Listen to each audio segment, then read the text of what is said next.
education, business, yes, and also many more well-informed and intelligent analysis. Today on Spotlight, yes, I will on the Spotlight two things. Yes, the two things. First, we talk about insecurity, the Forest Guard Initiative. Yes, the Senate had asked President Bola Tinubu to assent to the Nigerian Forest Security Service.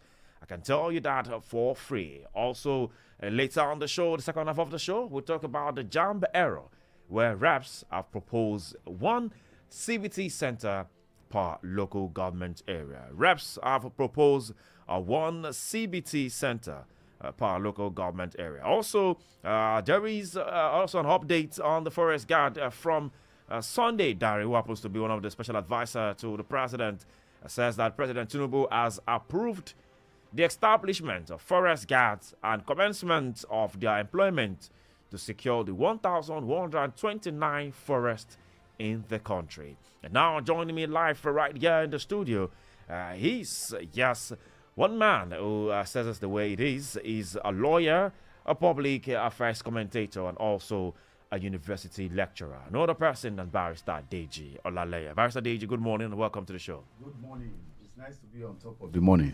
How are you doing this morning? Oh, great. Thank God it's Friday. It is Friday. All right. Yes, later on the show, yes, we'll be joined by also a broadcast journalist and a policy affairs analyst. No other person than Mr. Taiwo Olakode will join us later in the course of the show. But before we go into all of these conversations, sometimes I ask a question quickly. It comes to my mind how all of these things do happen. Talking about the Forest Guard, talking about JAM and all of this. But then I quickly want to ask Barrister, before we go into this conversation, I don't know if you heard about this compulsory mandatory voting. Yes. What do you think? Very strange. You know, it's total disservice and self-serving. It is self-serving. The National Assembly and the politicians wants us to be giving them jobs by force. That's what it means. They want us, the question of election and voting is actually giving an employment to these politicians, this set of reckless, unproductive politicians. Employment in what way? It's an employment. When you vote for somebody, you are putting him in power, you are putting him in office. You are going to be paying him salary and emoluments. But it's our right to vote. It's our right to vote, but you can't compel it. This is not a police state. We are not in a Gestapo country. I can decide not to exercise my right. It's not a crime not to vote. And it's unfortunate if they make such a bill that will now criminalize or force people to vote by force. It is self-serving. It's about themselves and themselves alone. And that should not happen. Some of us will not obey that law.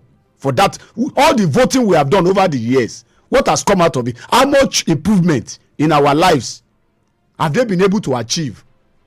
All those voting that we have done, even in the last 2 years, has there been anything beneficial to the Nigerian people? All right, that's on a lighter note right there. We just because talking about a lot of talks on social media, and even some group has come out to react to that bill, the bill to make voting mandatory. It has also scaled a second reading at the House of Reps. Now let's go to the conversation of today.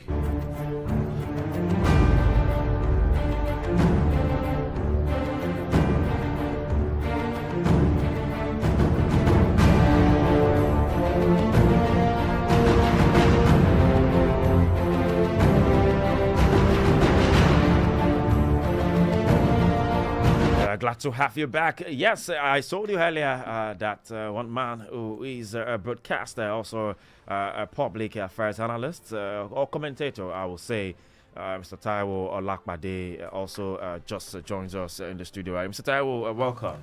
Thank you so much for having me.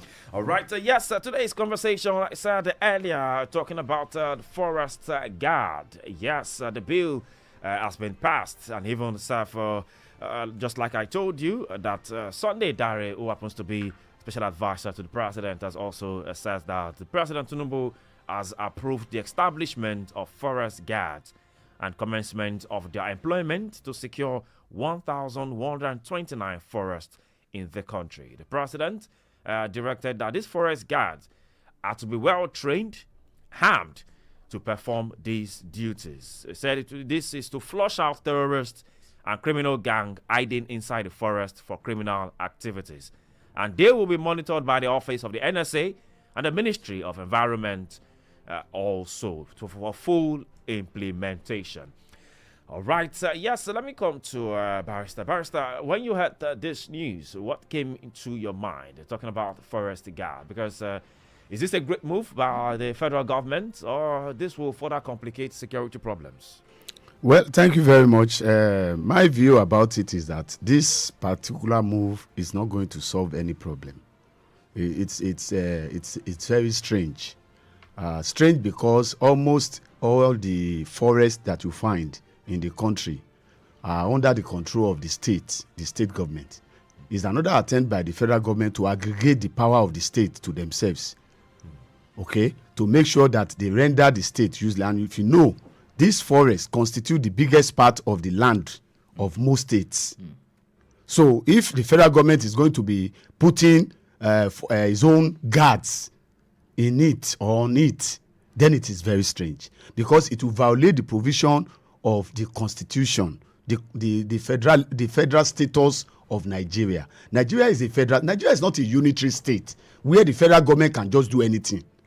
And they can just impose anything on the state and take over all the powers of the state. We are seeing it with the taxation reform that they are putting in place. You know, a system where you want to collect and aggregate the collection of all taxes into the federal government coffer. Now we are seeing it again on the issue of the land and the forest that belongs to the state. Under the Land Use Act, the federal government has no control whatsoever over state land. Every land in the state, except for the federal capital territory, which is under the federal government, all other lands in Nigeria belongs to the state government and the people of the state. We have asked that the federal government and the people in power, this particular group of people in power, to allow us to have state police. They have refused. Now, this insecurity you are talking about, the military have not been able to tackle it. So if the military have not been able to tackle it, how are you now sure that a ragtag group of forest guard can handle this particular insecurity problem? I think it's a misdirection. And it's totally misconceived. It's not going to do anything for the nation. It's only going to further centralize power in the hands of the president, which can be used even against the state. All right, let me come to Mr. Taiwo. Mr. Taiwo, as it is right now, we have Amotekun, we have the Eastern Security Network, we have the police, we even have the army. Even in the north, we have the Northern Security Networks too. All of these already are in place. Do you think the addition of a forest guard, because there's been an applaud to the president on social media that yes, this is a step, to the right direction. Do you think this is really a step in the right direction? Okay, thank you very much. So in addition, because okay, it seems to be sometimes Nigerians will say, well, this forest guards should be local, just like local vigilantes. If that is what they are doing, that would be the best. Who knows the empower them, terrain, terrain of the forest. So do you think this will, make walls? Okay, maybe the federal government should have gone the way of giving more responsibilities to the vigilantes, and also, if possible, give them more ammunition to be able to withstand every other adversary that is coming our way. But anything that is being done to reduce the menace of insecurity or these security challenges, I think should be a welcome development, because we know that in the last close to two decades now that we have been battling with this security, it doesn't start today. And sadly, recently we had Boko Haram insurgents overrunning military barracks, and if they can take the battle to military barracks. Where